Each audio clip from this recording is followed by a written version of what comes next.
Wild by Princess, Zones. I'm not allowed to talk about Bach anymore. Yes, the podcast that is not about Bach, so you're not allowed to talk about Bach anymore. I don't think so. I think you can talk about Bach all you Well, want. I give you permission. Hey, what if some of the themes have the famous Bach motif in them? You know, the B flat A C B again. You don't know. So we're just going possible. to. So the few people who listen to us are going to now stop listening to us because we're making Guys, are we ourselves gonna even cut less this part? relatable. Absolutely not. This is hilarious. No, I'm making it more relatable to classical musicians. True. Okay? True. I'm trying to widen our audience. By the way, I'm Torin. Nice to meet you. I'm Ari. Guys, do you think it's wide enough now? Do you think they're all tuning in? So this is Eowyn. She really likes Johann Sebastian No, Bach. it's not. I think we should start a whole No, segment that's on. not even true. I like Beethoven better. What? I think we should start a segment on fishing to get the fishing people in here. I think fishing, classical music, and wow, it's a good. I don't trifecta know here. anything To about be fishing, fair, though. we have Neither not do I. I feel What? like if it's to be fair, No, there is no, a fishing mini But game I in know World of about Warcraft. Bach. We should probably talk about the fishing Yo, mini game. actually, in I World was of Warcraft at obsessed some with the point. fishing minigame. I literally, I was like, what was it? 8 years old, and Wrath of the Lich King came out. And, they added achievements to the game, and I was like, ooh, look, I can get them for fishing. And I was, level 10, and I leveled up my fishing to, the maximum it could be. And then I was like, wait, I really want to go to Stranglethorn Vale and fish more so I can participate in the little competition. But I couldn't get to Stranglethorn Vale because I was only level 10. I couldn't get through it because I was only level 10. So I would have died a billion times. So I made Torin run me through the entire zone. I'm like, Torin, bring your high level character and save me from the monsters so I can go fish. You don't remember that? What? I vaguely remember it. That sounds like something that might have happened, but my early memories are not really. Yeah. Did you catch Old Crafty too? Yeah, I caught Old Crafty after 11 casts. The other Everyone fishers was were mad so at me. mad. It was awesome. No, there was one level, I think 80 or something, who got super tilted. He was like, what the? He's like, how did you do that? I said, I'm super cool.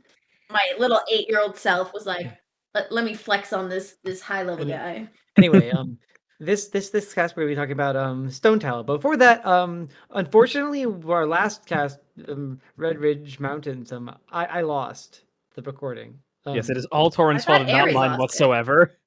It was I lost today when Ari just didn't remind me because Ari usually reminds me, but they didn't this time. But it's definitely my fault. But okay, then that's definitely your fault. Yes, I just claimed my fault for it. You have to then accuse me. You're the worst, guys. Insult them more. No, okay. Anyway, I already absolved myself completely of responsibility. I think we're going to do a little recap of the Redridge episode here. Let's talk about the classic Redridge episode really quick. It sure was one of the classic WoW zones of all time. It's generically pretty okay. It is competently laid out. It has a fun little mini dungeon. It has a fun little mini dungeon at the end with a really funny moment from the final boss and storylines that have some kind of interesting ideas with them that never really go anywhere. Yeah, I mean, we're done. That's classic Redridge. Hey! I got something to say. It's also the most mechanically fun that I've had so far questing in classic.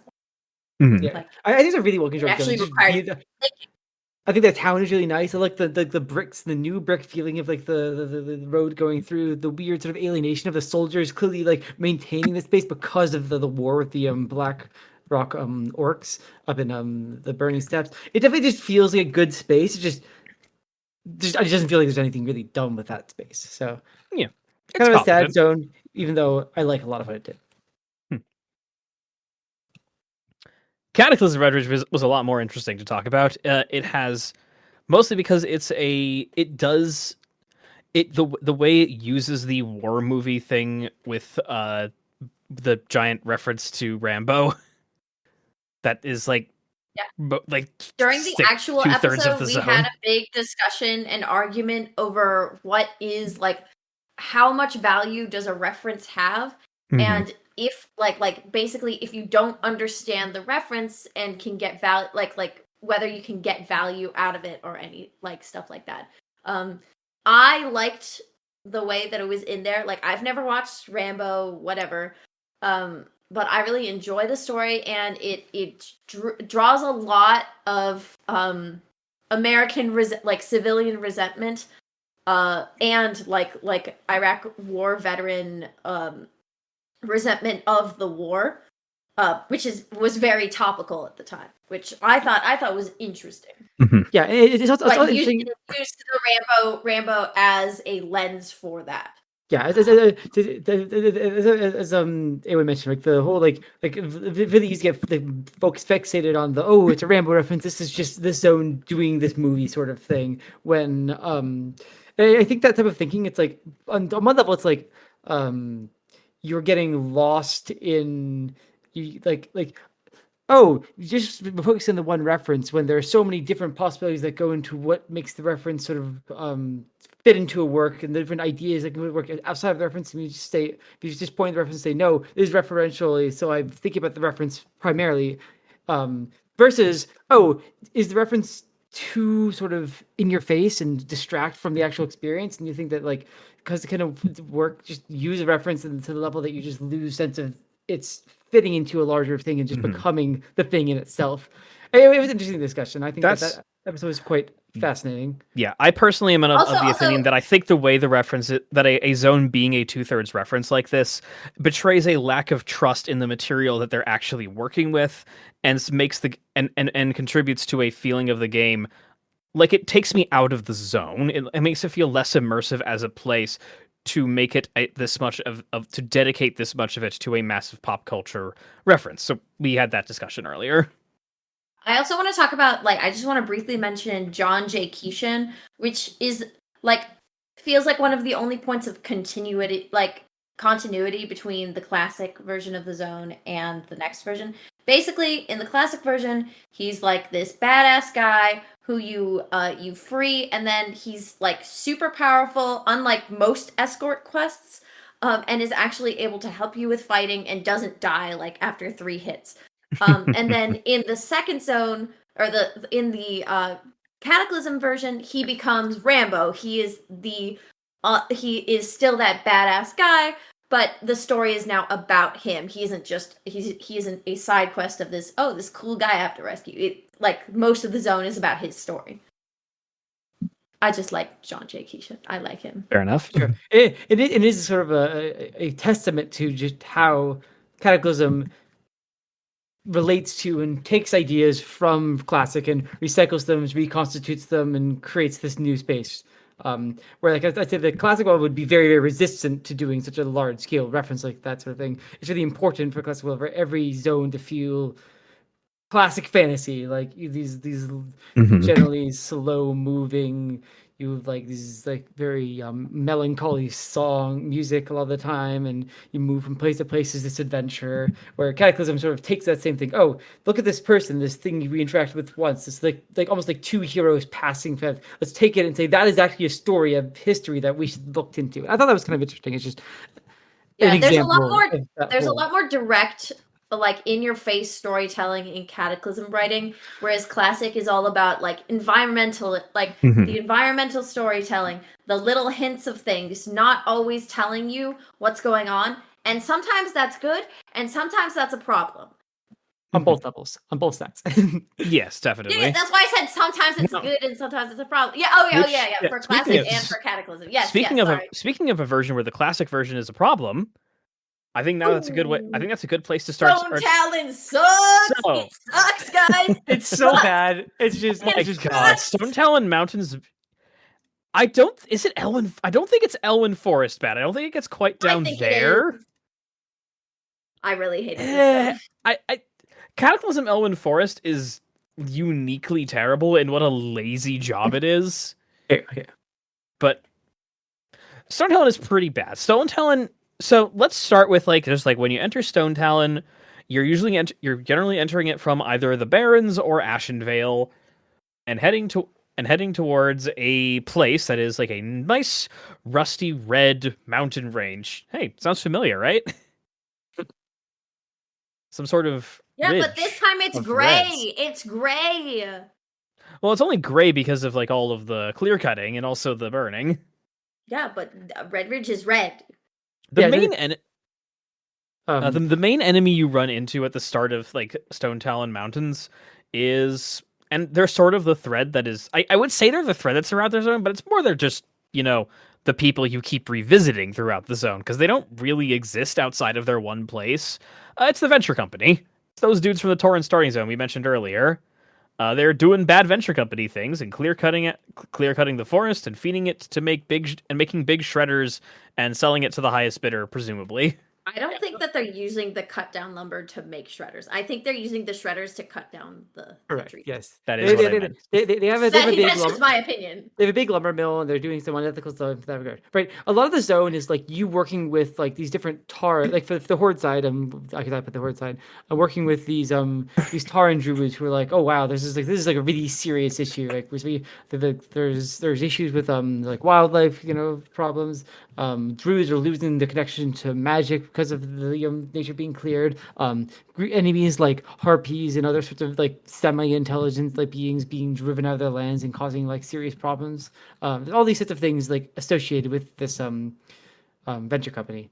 And yeah, I think like in a lot of ways like this zone has got a bunch of random enemies and like trials, but there isn't really venture company isn't really like an big bad as much as just the fact of the death of Stonetalon Mountains, like the clear cutting of these giant this big forested area that is the kind of like a connection between the Tauren and the Night Elves, right? Because this is the Tauren area that is like adjacent to Ashenvale, Night Elf territory, right? And as the two druidic nations who are like sort of the bridge between the Alliance and Horde, the clear cutting of Stonetalon almost feels like a representation of the separation between the Alliance and Horde.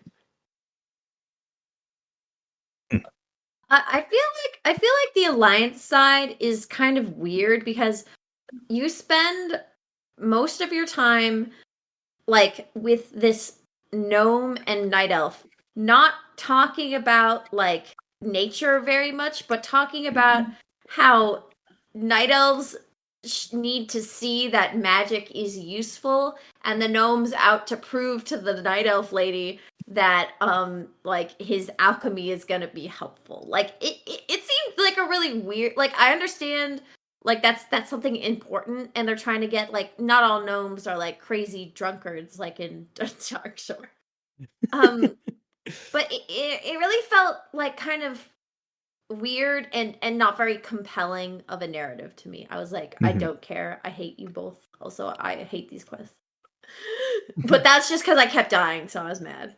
To be fair, I do agree. Like Stonetalon, just like we talking on a pure mechanic level, Stonetalon Mountain is just impressively terrible at all levels of the place. Like the level scaling makes no sense. You slog through it. It's slow to get around it. Like just the layout is bad. There aren't many actual like places to go, but they're so far apart because the whole thing is one giant corridor. It's just horrible.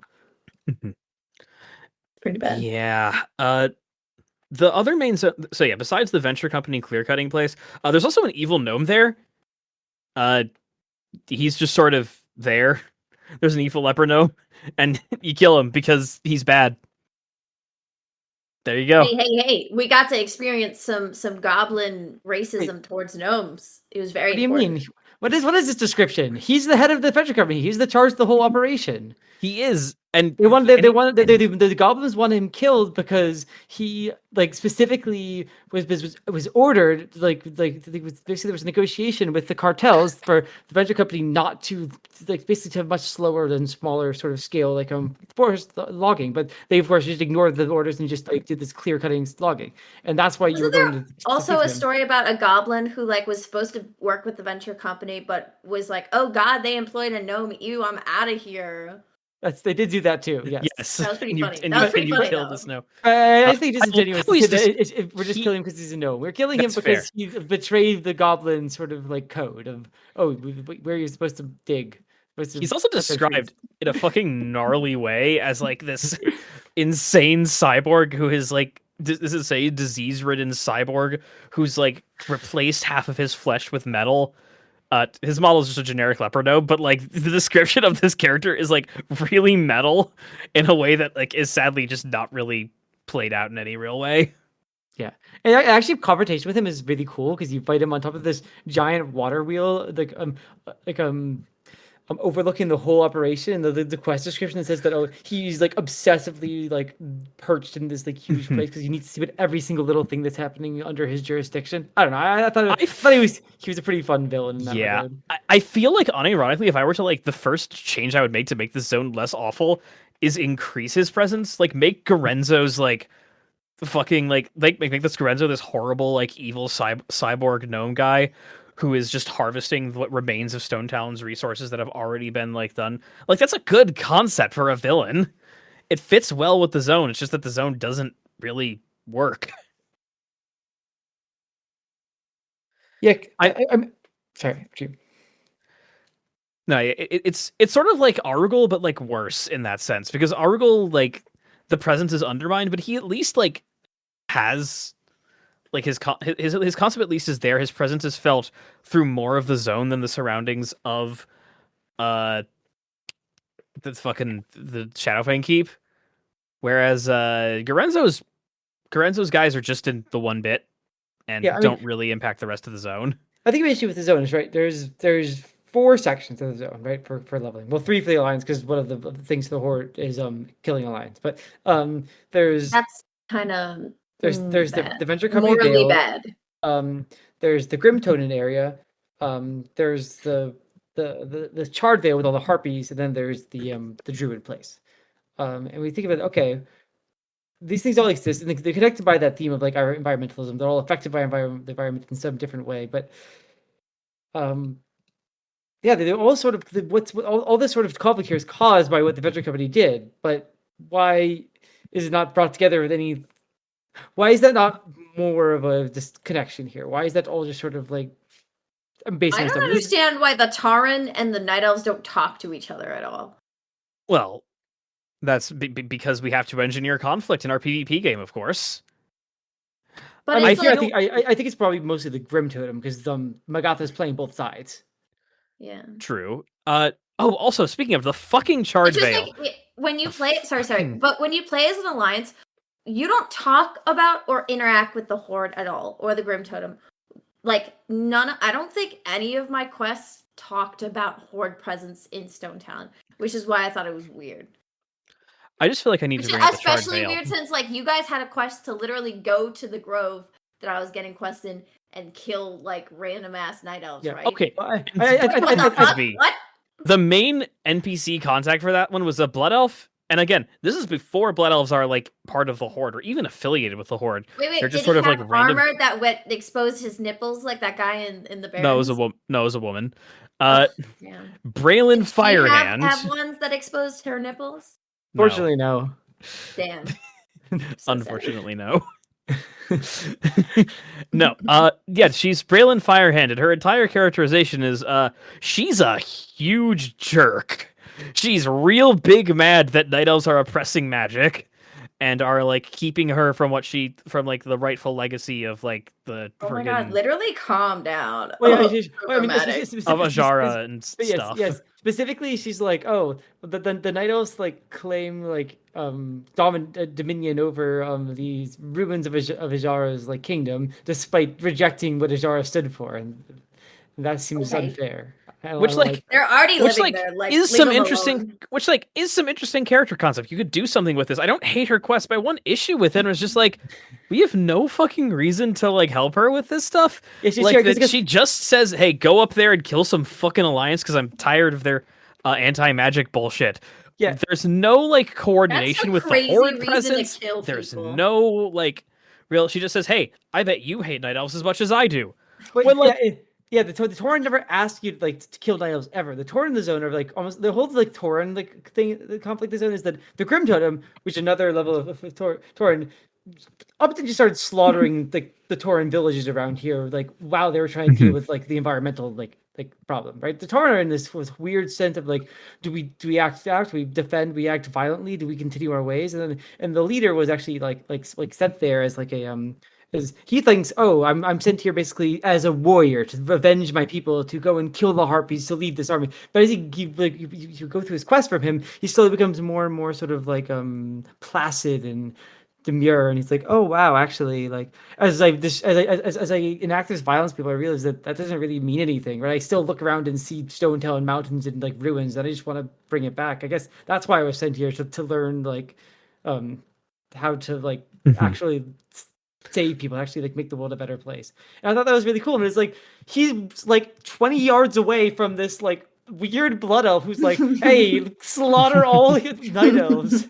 Like if it were doing something with the conflict in a way that like maybe having like the orcs involved and like reason, having some actual tensions there, that would make sense. But there's just no fucking reason. You just pick up a villain ball and do bad things, and then everyone knows that how it works is the Tauren like the night elves, and the night elves like the Tauren, and then the Tauren like the orcs, and the orcs hate the night elves, and the night elves hate the orcs. That's how it works. But it's hard. I actually want to, like, I guess, what area you think about this? Like, I'm trying to like figure out exactly how we fit the Grim Totem here, because Grim Totem are both we ally and enemy with the Grim Totem in the zone. Mm-hmm. Now, I'm wondering if you had any like ideas on that.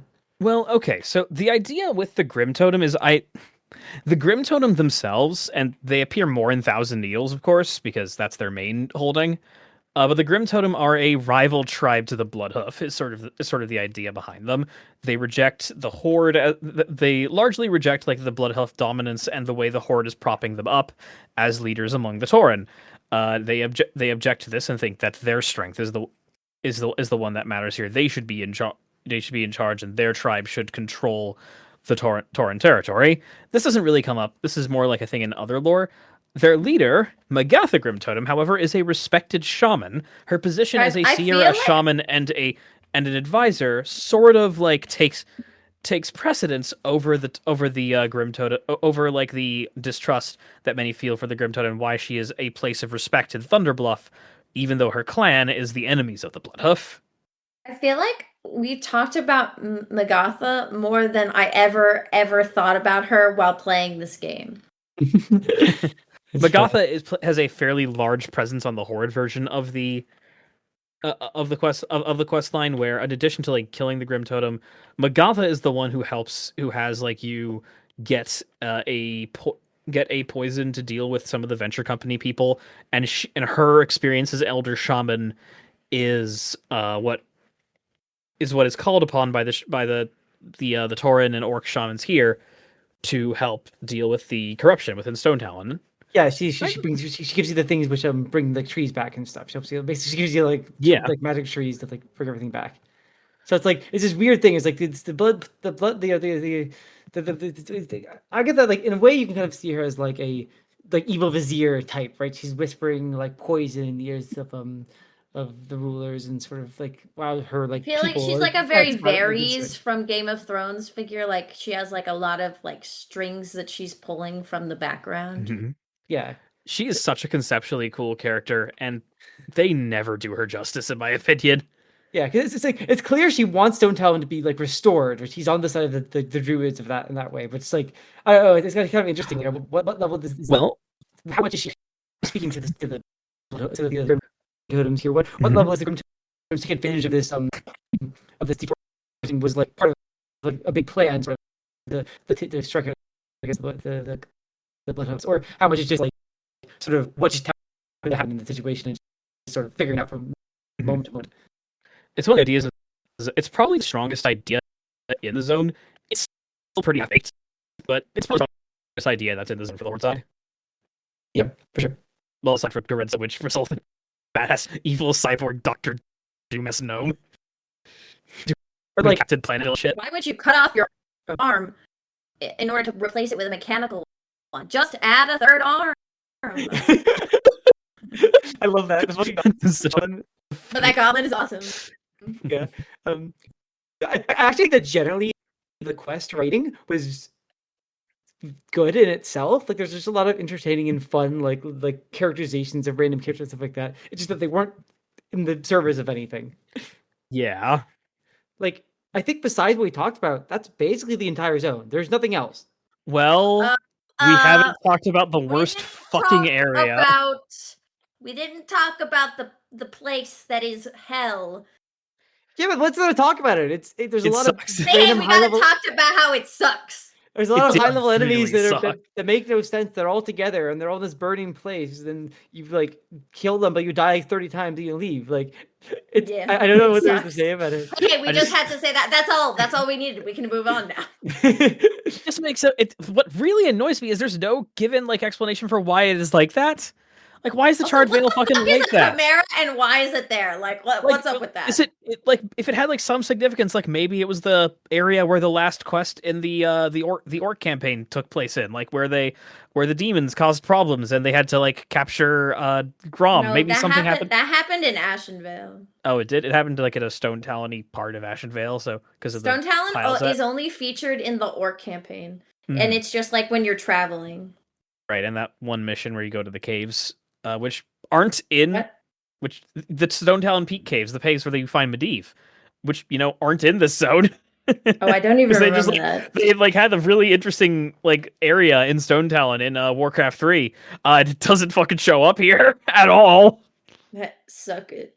Well, those were weird missions. Whenever you were in a cave, like playing a different genre of game for some reason, those were weird levels. I just think it would be cool if that like fucking showed up.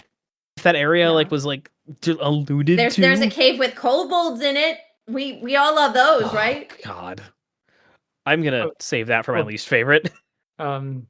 Do you want to just go to like favorites and least favorites of that zone? I know we do that later. We do Cataclysm first. I forgot. It's been so long. God. Anyway, I have nothing more to say about Stonetalon. That was it. I actually think that the actual space feels kind of. I kind of like the feeling of it, but besides that, yeah, no. I'm not about it. I died so much. It was painful. God, I'm like convincing to like move this like zone lower and lower in my estimation. It's bad. It sucks. We've talked previously about how like the unfinished version nature of Kalimdor and the way it was like developed later and in a much shorter time period. Yeah, it fucking shows here. Yep. Yeah. So the mountains like look copy pasted. Like usually they try to go to the way to make it look like a little bit more naturalistic. Not here. So Cataclysm Stonetalon. Oh, thank God. We're here. War zone. Cataclysm Stonetalon is very devoted to one specific thing, and that is the war. It detours much less than like compared to the other major war zones, Southern Barrens we've talked about, this one detours much less. Almost everything that both sides of the thing are doing are in service to the war between the Alliance and the Horde. I feel like that's still true of Southern Barrens, though. Southern Barrens has like two big interludes, though, but the Quillbore area and the Naralex Druid place. Yeah, the Naralex Druid place is also about like saving refugees. Yeah, at least for the Horde side. But I'm saying both the Naralex part and the Quillbore place have a similar position, which is like, we need to find some sort of middle ground, some place to find peace and comfort, and just like take a step back from everything. Yeah, there's an interact. Okay, I see what you're saying. Here, it completely lacks that at all. It just goes until the final bomb ending. What about that fish that I killed? The dwarf eating fish. The what? Okay, There's a big fish that ate dwarves, and I killed it. Oh yeah, we killed the same dwarf said, "Thank you, good job." Oh yeah, we killed the same. That wasn't about the war. That was about fish that eat dwarves. That's true. I mean, I don't know about you, but like the Alliance side, but on the Horde side, like you basically right when you get into the zone, they give you a tabard and said you must always wear this tabard when you are in this zone to show that you are part of the army. And as you go through the zone, you're always referred to by your rank, and so you gain ranks and that sort of thing. So even when you're doing like random stuff that's not associated specifically with the war effort, or with the war, you were still being associated with the war effort, right? Everything you do seems to take on this like level of just like like slavish sort of devotion to this greater martial force.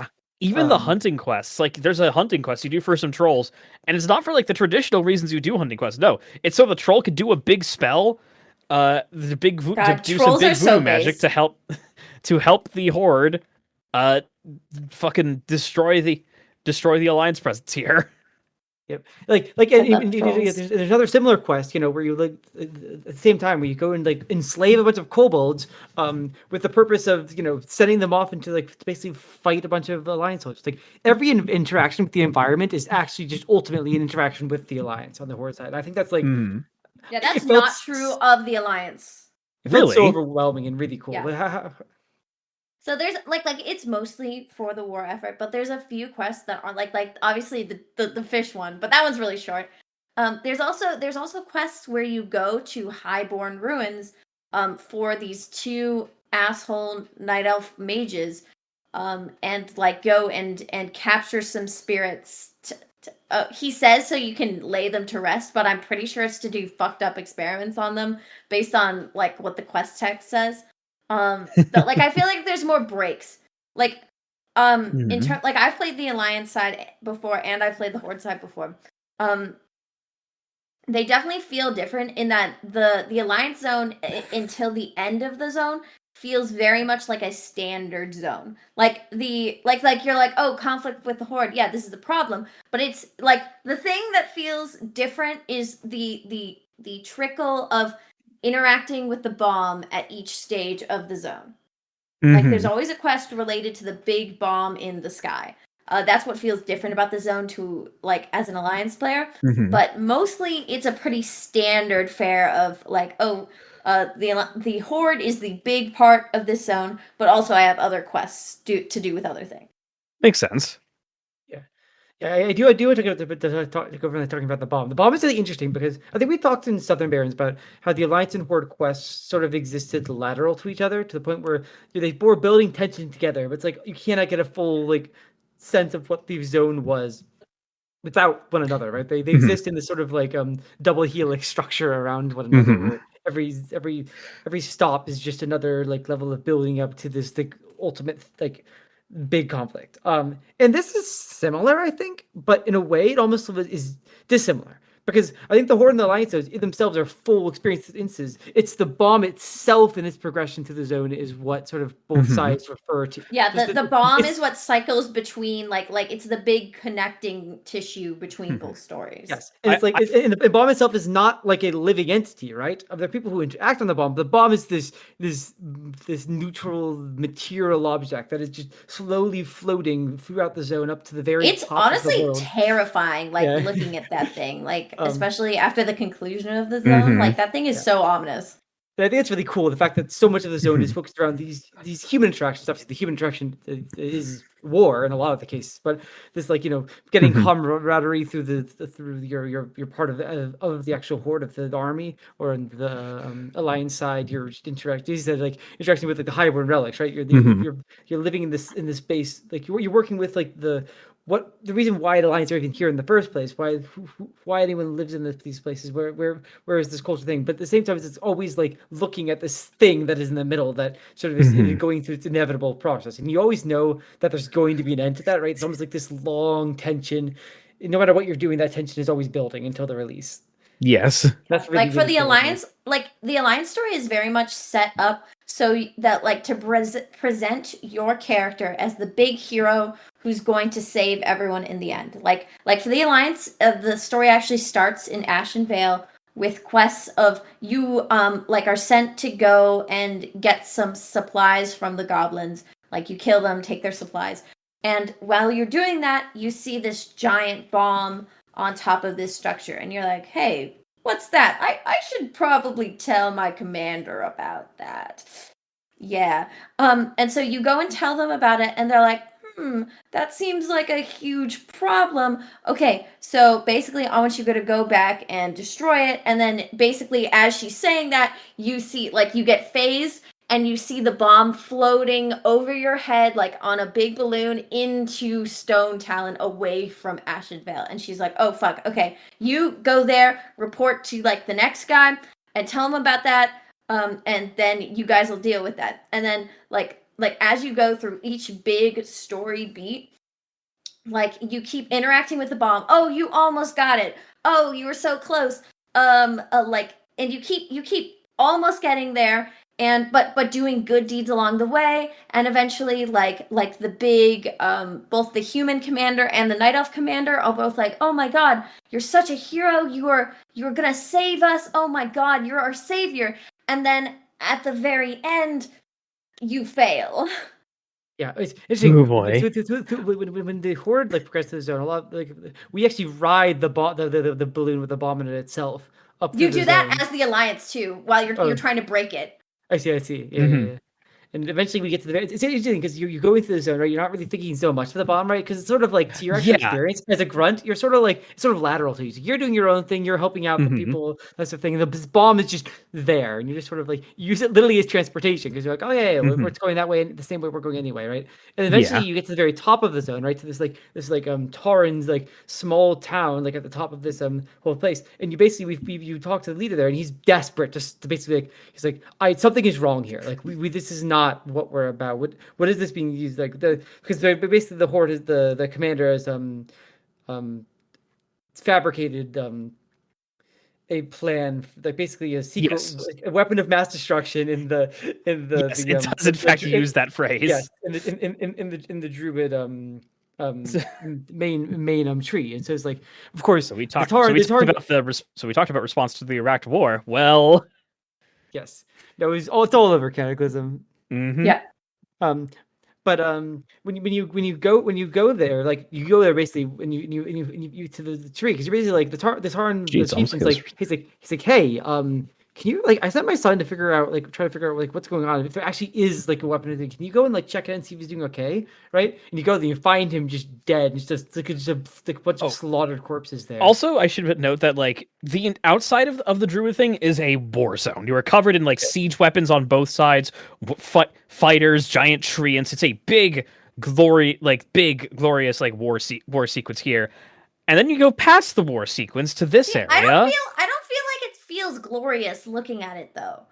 Well, but it looks like war as you would imagine it looks like in a fantasy setting. It is two armies of warriors facing up and fighting each other for like the thing. Like it is an idealized depiction of war there in terms of like what it is. Like as idealized as it often gets there. Okay, because it always like feels pretty violent, like. It does, but like surprisingly so for World of Warcraft. But it's a different kind of violence compared to what we're about to talk about. But like when you go past that, because when you go past that area, you see terrified night elf civilians that are not even hostile to horde players. They're just running around terrified. Specifically like juveniles, like it's implied, you're told these are the young generation, like the new druids in training. Like these are very young night elves.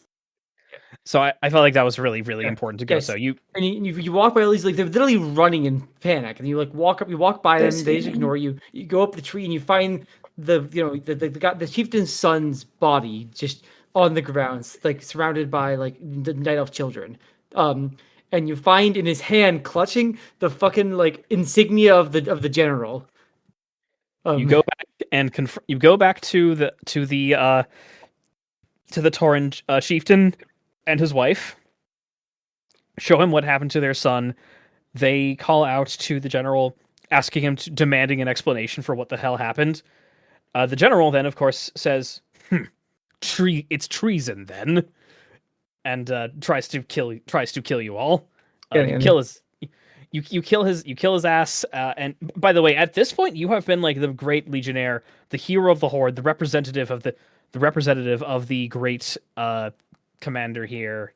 What's his fucking name? It's like the Legion's Legion's like named after him. I try to remember what his name is.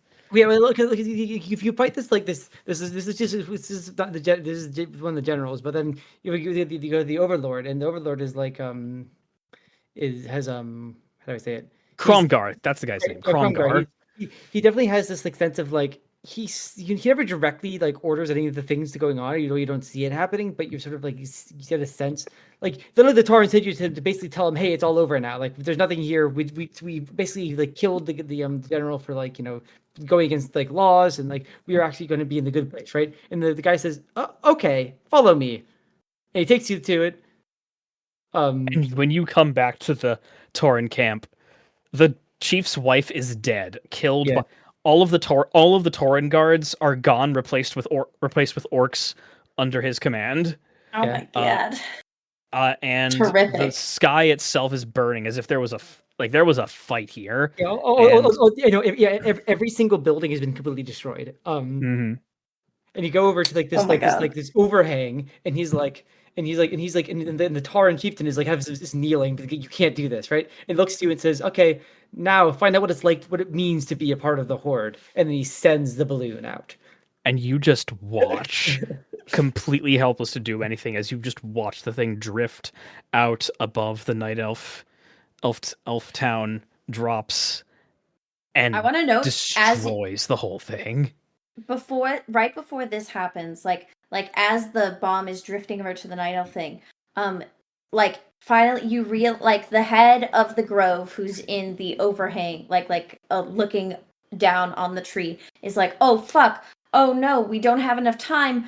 We're not going to be able to do this. We're not going to be able to stop the bomb. So I need you to go down personally and rescue all of the night elves." And the quest that how the quest functions is he gives you a hippogriff, and it's kind of slow, and it flies. You fly down, like you have full control of the hippogriff, fly down, and you pick up one druid, and then you have to fly all the way back, drop that druid off, and then go back and do it again. And basically the quest makes you do it 5 times, but like as you're doing it and like the slow process and looking at the bomb, you realize, like as a player, you're like, "Oh fuck, I'm definitely not going to be able to save all these people. Like there's so many druids down here, and I'm going so slow. Like this isn't going to work. Like this is not working." Like, and it's especially like poignant when he says, you are our last hope. Please save them." And it's just like, like you realize, you're like, "Oh my god, I can't save these people." It reminds me of the quest that happens, like in the precursor to BFA, where Sylvanas attacks Teldrassil, and you're told to go save people while the entire tree is on fire. And you go, and it's like you have a 2-minute timer, and it says like 0 out of 100 people saved.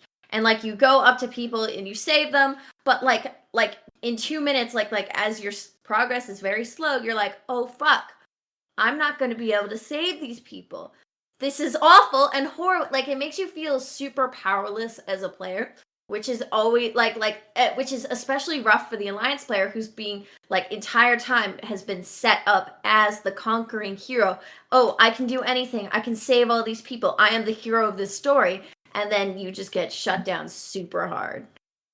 You see the bomb go, and there's nothing left but like a black scar on the map, like where all those little druids were running around screaming, and their big tree. No more. Nothing is there. And then Garrosh shows up. God, what a hottie. Sorry, just the Horde quest doesn't quite end there. Yeah, at the very end, Gareth basically teleports in, basically accuses the Overlord of like, failing his mission and like going against like his like commands and acting directly against the interests of the Horde here. And the guy's like, no, I was just like doing all this stuff because it was a cool thing to do. Like, you should. It was beating Horde, yeah. And then Garrus just takes him and kills him, throws him off the cliff. Says, "That's pretty awesome." Dismissed. Yes, a very awesome scene. It's like it's a weird ending, right? Because in a way you could say like, "Oh, we've got closure now. Like we've saved this we've at least put this person. We've gotten justice for this person. That sort of thing, right? You sit there, sort of stunned as the fucking forest is still burning there, right? You think about how, and you think, so what is it? Why? So Garrus says that this is not what it means to be part of the Horde, and then get to the question of what does it mean to be part of the Horde, right? The whole zone is asking this question over and over again. Like you go from working as a grunt into like a sergeant into like all these different levels until you are like literally champion. And always doing these quests, right? A lot of these quests sort of like involve like just helping little people out here or there from elementals, or like deal with other little threats, or like even just run little errands for people. And some of them like involve killing Alliance brutally. But it's like all these sorts of things. You don't really get a sense of, oh, there's some sort of overlying like clear mission. It just seems to be like a bunch of different little quests. It's just they're all specifically contextualized underneath the umbrella of I am a Horde soldier, and so everything I do becomes what it quote unquote means to be part of the Horde. So you follow those things, mostly engaging in like a lot of violence, and you slowly get this weird sense of it. And you get to the top, and he says, and you get the quest, what it means to be a part of the Horde, and you see the bomb go off, and you're like, what does this mean? And then when Garrus comes in and says, kills the guy, and says, no, that's not what being part of the Horde is. Hordes are all about honor and about like conquest and like bringing the everything. You all sit there and be like, what does that mean? Like, what level can you have like war on without all these civilian casualties? What level can you like even do any of these things? What was even being like slavishly devoted to the Horde, going through the different like ranks? Like, what can you ever affected differently? Like in the I think the zone almost means you to end on that level of like, well, what now? What is? Yep. I think it's also interesting to compare the way that he acts here in this situation versus the way that he acts in Silver Pine Forest. Oh, it's Silver Pine. Huh? Yeah.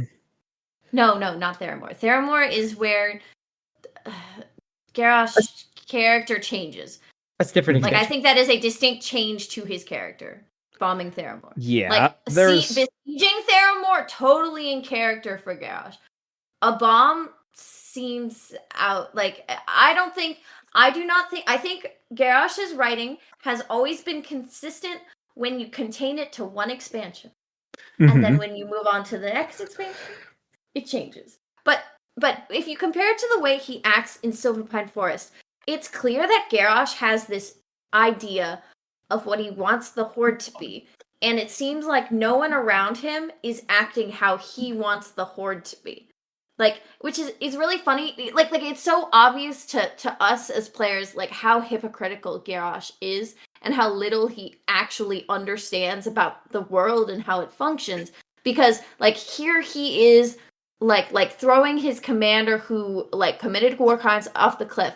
And then also calling Sylvanas a reckless bitch for doing like also war crimes where she kills people and then raises their bodies. Like he's like, no, that's not what it means to be the Horde. That's dishonorable actions. But then he also goes and turns around and like insults Vol'jin and Vol'jin's action and argues with him, even though Vol'jin's actions are probably quintessentially like the most Horde-y in terms of like the way that Garrosh views the Horde of all of the leaders of the Horde. Like Vol'jin is honorable. He's like he doesn't shy away from violence like Cairn or Bane do. And he's been a part of the Horde for a long time. Like I personally think it's because he resents that Vol'jin and Thrall were best friends. Like which and sort that's of why gets he's so hypocritical about it. Which sort of gets into a he's jealous fundamental. Of Thrall. It sort of gets into a fundamental tension in the Horde, and with Thrall and Garrosh's characters is the Horde. The legacy of the Horde, as it exists, is a bloody-handed, monstrous legacy that existed in Warcraft 1 and 2. It existed to destroy and despoil and ruin, and really for nothing more. Thrall takes that legacy and attempts to twist it, turns it to something more than it was, to be something more positive, something that means something for the orcs and trolls and Tauren. Fundamentally, fundamentally to Garrosh, the Horde is something glorious that he didn't get to be a part of because he was sick. He was sickly and weak as a youth and wasn't able to be part of this conquest when the Horde marched eyes, the Horde there. is exactly what his father was and how his father died. Like Garrosh's hero is his dead father that he never got to meet. He never got to know, and only knows stories about how this man died for his best friend Thrall, and that informs everything that Garrosh thinks and does. His father that was also part of the first Horde, the conquering, destroying, was reckless despoiler, and stupid, and Grom almost got all of the orcs killed. But he's an honorable guy. I want to be clear. I don't think it's just Thrall has this new vision for the Horde. That is a big part of it, but it's also that after they were displaying this thing, they all get thrown into concentration camps, and they basically built a new like shattered identity in that space, and the horde is something that arose out of that shattered like imprisoned identity, right? But it Guys, is also do you think but this kind of it's like there's some parallels to the way like obviously this is on a much longer scale, but like the way Jewish people were like horribly treated and killed like en masse in the Holocaust, and now how Israel, which is founded as a like Jewish country, is using like sometimes justifying their genocide against the Palestinian people, like as oh well, we were treated horribly, so now whatever we do is vindicated. It's like a cycle of resentment. Like, You know, I do I agree can there are see parallels, that. but I think in the case of Garrosh, for him, it's like he's trying to erase the part of the horde where they were slaves. You know, I think that's really Mhm. yeah. important to Garrosh. Like for Garrosh, and Garrosh can never. I don't think. Oh. I think Garrosh can never really reconcile like Vol'jin, because Vol'jin and the Dark Spears, they're merging with the troll with the orcs, with Thrall's orcs, to sort of form the horde, the modern horde, was an act of basically shared oppressive experience, shared slavery in a way, right? Like literally, and they brought together and they said, okay, we're to carve our niche in this new space. That in itself inherently completely like erases the sort of the mythical heroic idea of the conquering orc who will bring sort of great like power and civilization and wonder to this world. Yes. Which is through its so actions. sad because Vol'jin could have been such a valuable resource for Garrosh. Like he could have helped him so much. I feel Garrosh was not raised correctly, and Thrall interacted, and like Thrall really did not help Garrosh at all. Like the way that Thrall acted with Garrosh was so indicative of Thrall's guilt over Grom's death and not being able to actually fucking discipline Garrosh into like not being like a super racist fuck. Like it just makes me sad. It makes me really sad for Garrosh. I would also point out I think with Thrall, I um, think Thrall has very such a difficulty understanding how anyone would forget what happened. You know, because Thrall doesn't really think in these His sort name of is epic Thrall. levels. Yes, it's yes. literally for him that is what he defines his experience through. Like, oh, this is the time in slavery, the time underneath the humans, the relationship I had with the humans there. That is what it means to be me, and that's what it means to be an orc. What it means to be the horde, right? Which For is him, that's how he interesting. sees it. And so Which is interesting because it's sort of erasing the original, the fundamental legacy that he is claiming heritage to, which is again a legacy, which again starts as a legacy of brutal conquest, but becomes a legacy of pride for him because it is a way to be an orc. Yeah. And to take pride in that, which Thrall, is really, Thrall likes to really acknowledge interesting. it in like ceremonial ways, but he doesn't like to implement any policies or follow in the footsteps of any of the original like horde. This is why I kind of wanted to like bring up when you mentioned the erasure that Garrosh erases the time when the orcs were brute and slaves, and Thrall wants to erase the time because he didn't experience this time when the orcs were killers and monsters, because he acknowledges it, but he doesn't. But he wants to like remove that. He wants to like have a horde that isn't that, and fundamentally, he can't. Yep. This fails because of this legacy and because of people like Garrosh who see the pride, but I don't feel like see Garrosh is also see the regret. directly Thrall's fault. Like straight up. Like Thrall put Garrosh in a position of power and then kept not fucking like disciplining him and not telling him, hey, don't fucking do this. Well, Garrosh will be like during Wrath of the Lich King, whenever Garrosh was like, fuck you humans, I want to kill all of you, Thrall's like, Garrosh, we don't say such things, instead of fucking like beating him over the head. Like, are you saying that Thrall's a liberal? I can't. oh my god. Yeah, Thrall should have beaten his adoptive child more. God. Hold on, I don't like this. Anyway, also, to be clear, Garrosh is an adult man when like Thrall gets. No, I know that, but he was given to Thrall. Thrall was meant to be his mentor. That was the whole reason he was in that position, and everything there was happening. Like, it was also because Thrall feels responsible for Grom's death, which makes him feel guilty, which is why he doesn't actually ever tell Garrosh the things that Garrosh needs to hear.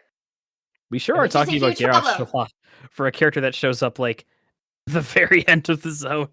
Yeah, Because Like, he's never really again. important, and I feel like they messed him up in Pandaria, and it makes me sad.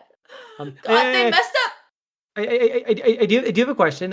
So we talked a lot about like what it means to be a horde, right? And how like central it is to the zone. Would you say there was anything like that for the Alliance side? Because I didn't play it. Oh, definitely not.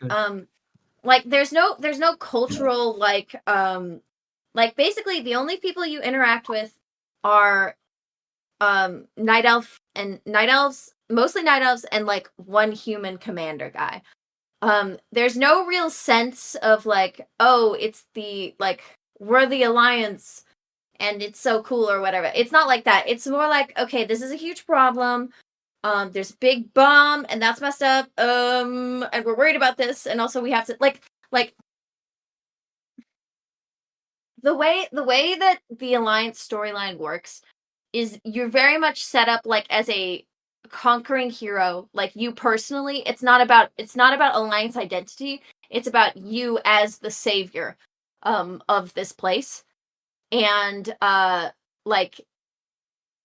sort of, I guess at the end, like after they kill them, and then you go and you're like, oh, kill all these horde, fuck them all because they killed us. It's like the natural.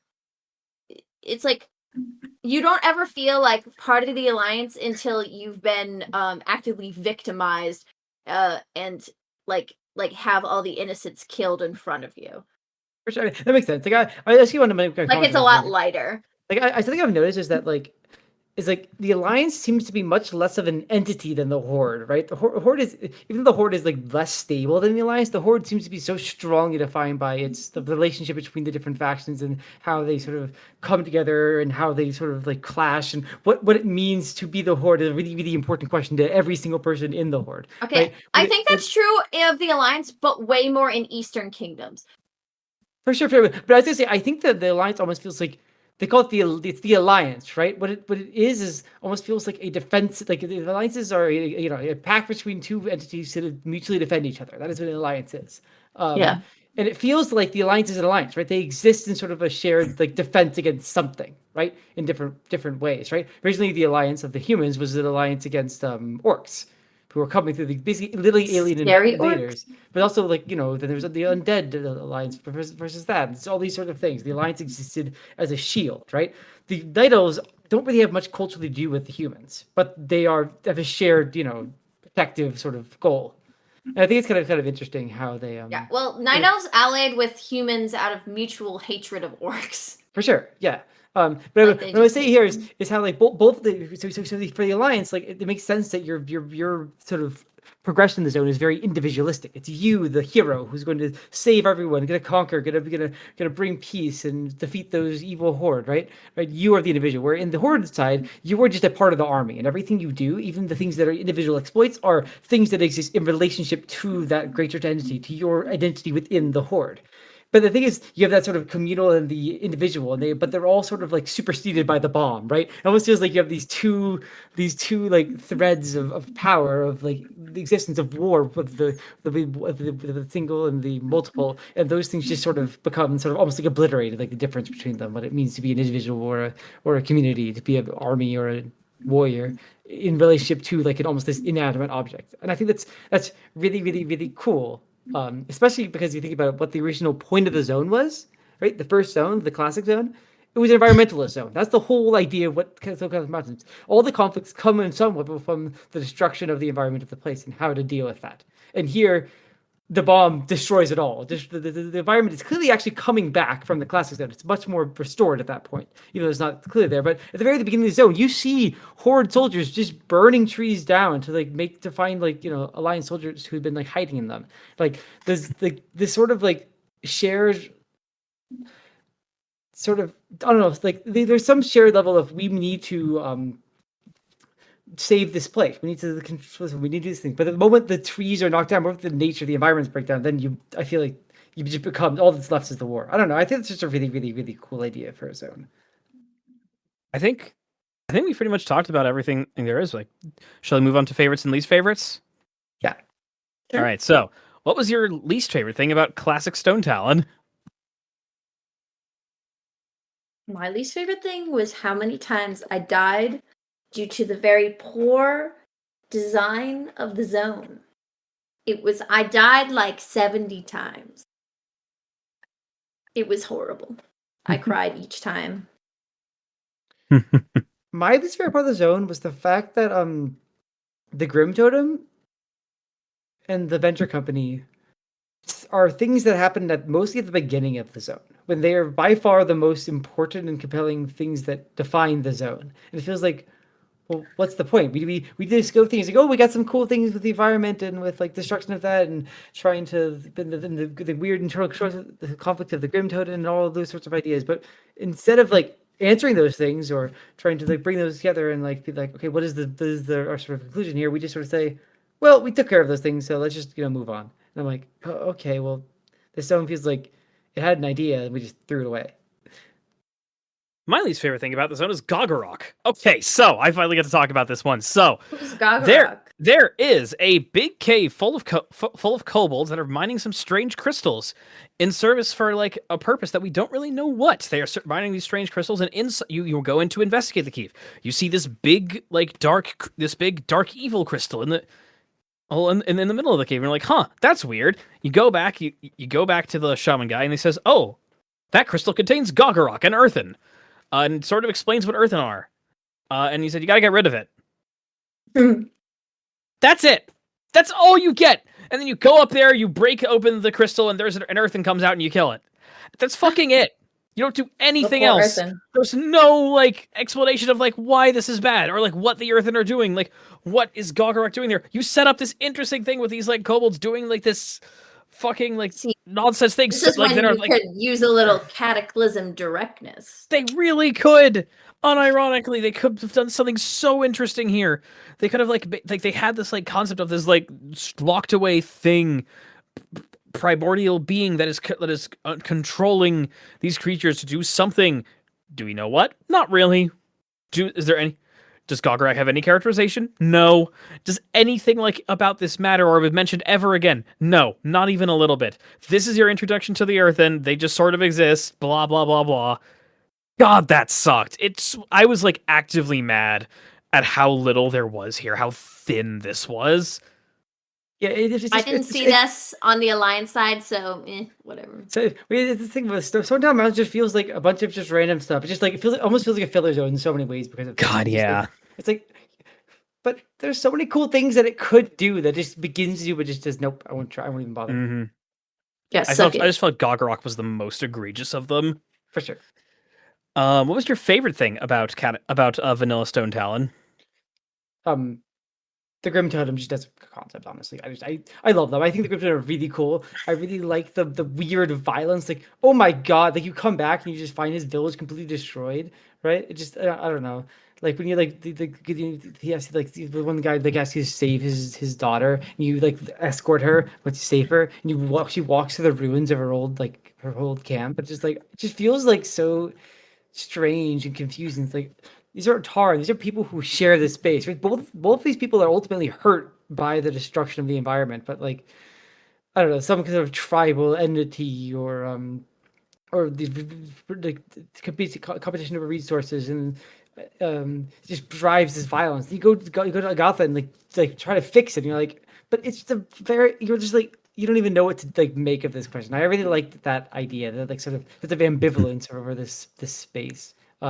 Due to the conflict in the Taran, especially when you think about later the chieftain of the Taran, or the Thunder, there's a blood of Taran here, talking about his sort of like arc, like learning to be at peace with himself and the world, and you should think about, wow, these are really fucked up people, and I really like that.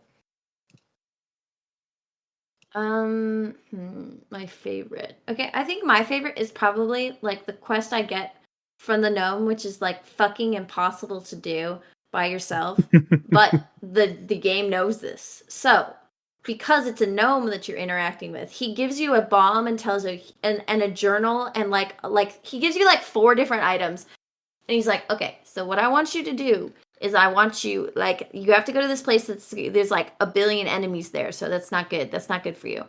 So what you want to do is you want to plant a bomb like at this specific location, like which is like a few yards outside of the place, and then they'll all come running over, and then you can sneak in and get it. And it's for 2 different places, but the thing is, if you mess it up, there's no way to get more bombs without abandoning the quest. So if you like, I don't really know what's going on, like, and mess it up, which is very likely the first time you do it, you just have to repeat the quest. It's like a fun little thing. It's acknowledging, okay, this is a hard quest to do by yourself. So here is a different, like, because you can kill all the guys and just go there if you want to too, but it's giving you an alternative, like, because the game knows, like, this is hard to do. So here you go, which I think is nice. Like, I like that. Ooh, what do I like? What is my favorite thing about this zone? I think it's gotta be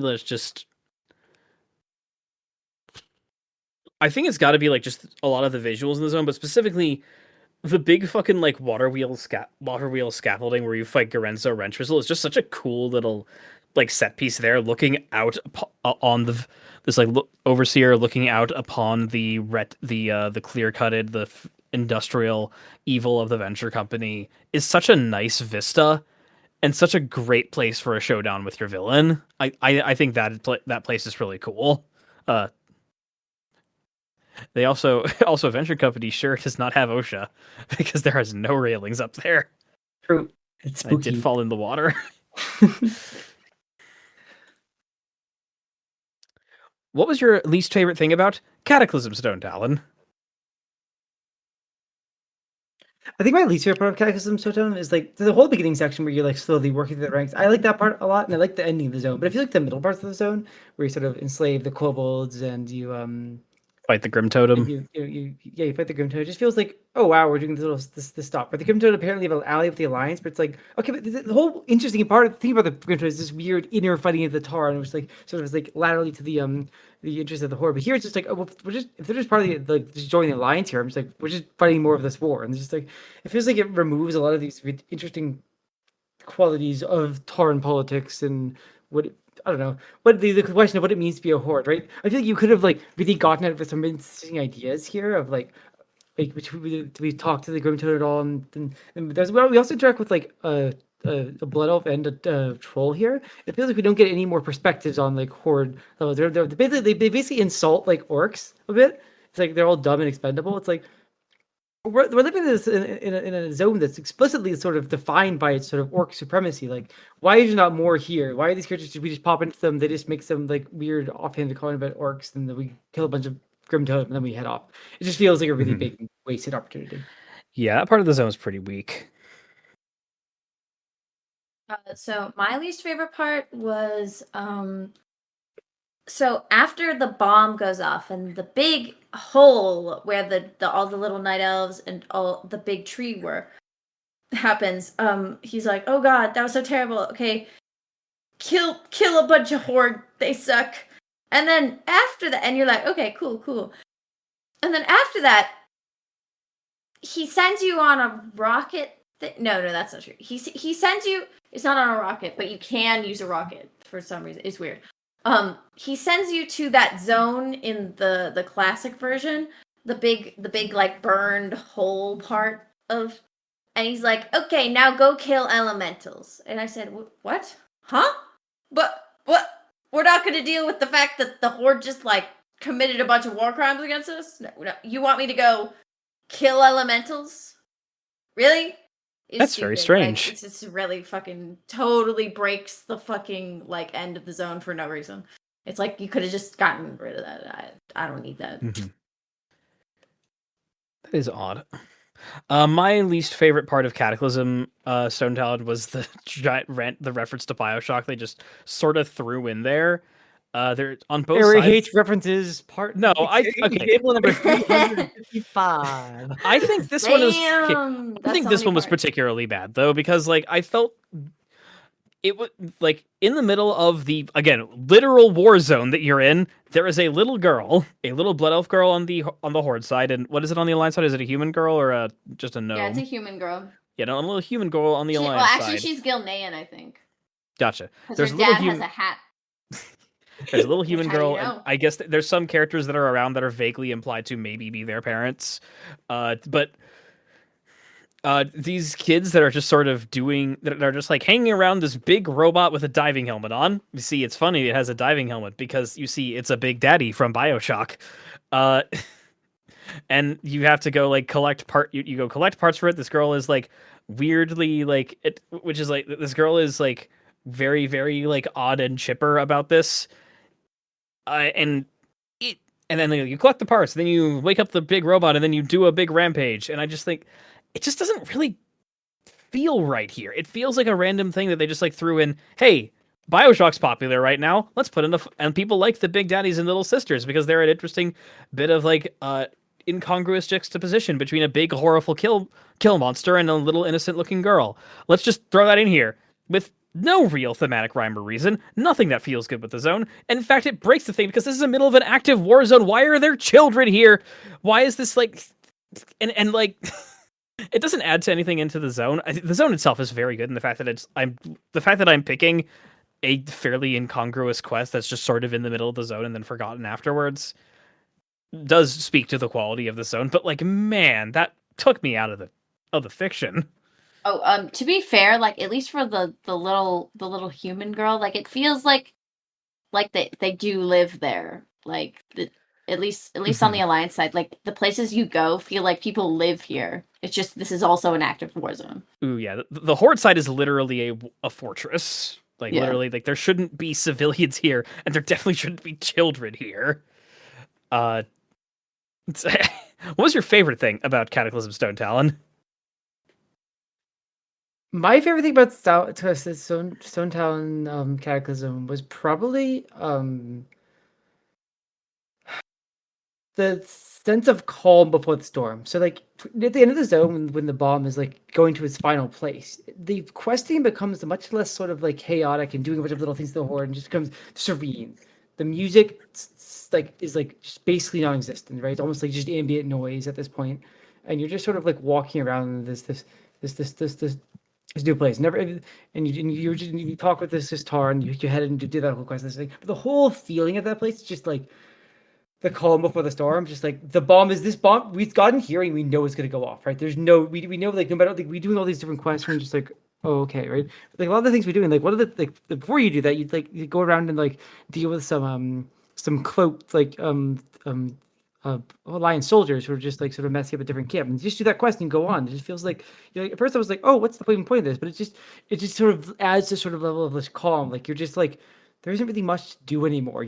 Everyone's just holding their breath and waiting for this thing to go off. And I think that was just like a really especially like sort of effective thing, especially when you actually go and like and confront the Overlord and you return back to the war site and everything is destroyed on fire, that sort of thing. It's like it's begun, you know.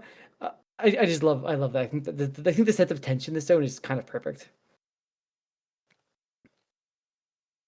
My Yeah, that was good. My favorite part was the quest on the Alliance side where you get the you're given the like the druid leader has realized it's too late and sends you down with a hippogriff to save as many of the young druids you can. And just because of how like the quest mechanically works, you realize that there's no way you can save them all. It's really an impactful way to take away the feeling of being the hero that you've been set up to be this entire zone. It's just mechanically very effective, and I appreciate that. I thought it's just good storytelling, good game design. God, it's good. God, my favorite thing from the zone. Torin both took really good ones. You couldn't have taken mine. Mine was Alliance. Shush. Do you have a reference to make fun of, Ari? Maybe a good one this time. That's good. But Ari hates references. It couldn't be on the favorite list. That's true. I good swear point. to God. Anyway, my favorite part of the zone was, I think, God, it's got to be the moment when when everything is doomed, when you come back to the when like the way like the way the entire last sequence plays out, when you're confronted by the general and fight in front of the general, his men fight off his dudes. The Tauren Kelp are like, "What are we going to do? We're traitor. We might be seen as traitors now. We could die."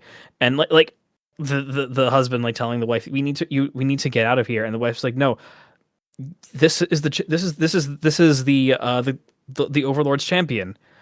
Surely he'll listen to them." So sad. And you come back and you go back, tell the general, presumably tell the general like what happened, honestly, and the general like tell Overlord Cromgar what happened, and Cromgar goes and fucking like brings his people, kills all of the Tauren there, and kills the Tauren guardsmen, or at least bites them down. Explicitly, you come down and like the corpse of the guy's wife is right in front of you. Like when you like come back from the ride back to the high post, and you just walk through, and you are too late. The bomb is already ready for deployment. The wife is dead, and Cromgar is victorious in the most horrible, brutal way, and you can do nothing but watch. Fuck, it's good. You have empowered the monstrosity in this zone. It is your fault that all of this is. It feels like this is your fault. You have helped this happen. You were Cromgar's champion. Whatever your intentions, you helped him do this. And the fact that you have to like basically just sit with that for a bit after everything happens and Garrosh shows up is really cool. This is a good zone. So, I feel like Garrosh would have really liked the Zandalari. Off topic, but like I think he would have liked them. So, first off, classic. Would you recommend classic Stonetalon to anyone for any reason? No, don't do it. Don't do it to yourself. No, just why would fucking you do that? go to Ajara or go to Ashen Vale. Ajara? Or to, like, Ajara, no. Go to Ashen Find Vale. Ajara and get her to level you up. Ajara, please level me up. I want levels. No, go to Ashen Vale or maybe Hillsbrad. Not fucking. She could be my new warlock patron. Classic Stonetalon is bad. Is it better or worse than? I feel like it's. I still put it above Cataclysm Elwyn Forest, but I think I put it below Cataclysm Dunmorrow. There's just nothing there. Yeah, I agree, 100%. Like because Cataclysm Elwyn Forest like is uniquely just there's nothing here, and they actively made an already bad zone worse. Yep. Do we put it in great or wowed is the question. For me, it's great. I think it's great as well. I think it's not great. I don't think it's quite as like perfect as Southern Barrens as a war like zone. Oh yeah, not even close. No. Southern Barrens is like uniquely elevated. Hey, don't be mean. To be clear, not even close to what is so far the second best zone in the thing. I think she's so good. Yeah, I would put it probably. So here's the question. I think it definitely doesn't beat Classic Darkshore just because Classic Darkshore is such a mood. No. Does it beat Classic Barrens is the question. I'm not sure. Yeah, it's pretty close between the two of them. I would say it doesn't. Okay, I think because Barrens drags on for so long, I put it above it. Mm-hmm. I put it below it just because I think Twin Brothers is as perfect as one little thing it does, but I think Barrens just has so much. I don't know. I think the vibes Barrens just amazing. I really like the Barrens, but I think the problems in the Barrens are more than the problems in. That's fair. Yeah. Like for me, because of how long Barrens took, is why I started to not have fun in the zone, which never happened when playing. Stonetalon. The thing that's we just fair. Did. That's why I put it above Barrens. That said, the Barrens is really solid. It is a very solid zone. This is it's.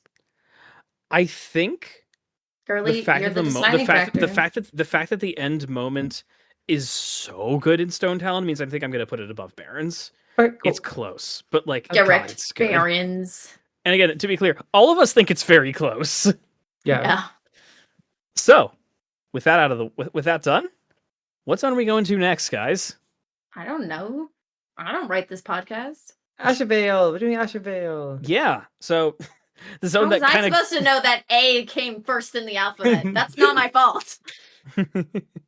Yep, Stonetalon. Hey, don't fake Kind- laugh on my back joke. It's That's kinda- not cool. It's kind of funny how Stonetalon comes before, because of the way we're doing this, because we're based on like Cataclysm leveling ranges. We put Stonetalon before Ashen Vale, when very clearly in the Cataclysm version you're supposed to do Ashen Vale, then Stonetalon, then Southern Barrens, and we're doing them in reverse order. Yeah, Backwards. all right. Well, I'll see. sounds I'm sleepy. Good night. All right, I've been Ari foreign. and I already Sleepy said I'm as she. sleepy. Yeah, that's and we'll see you guys in another episode of Wild by Zones. Bye.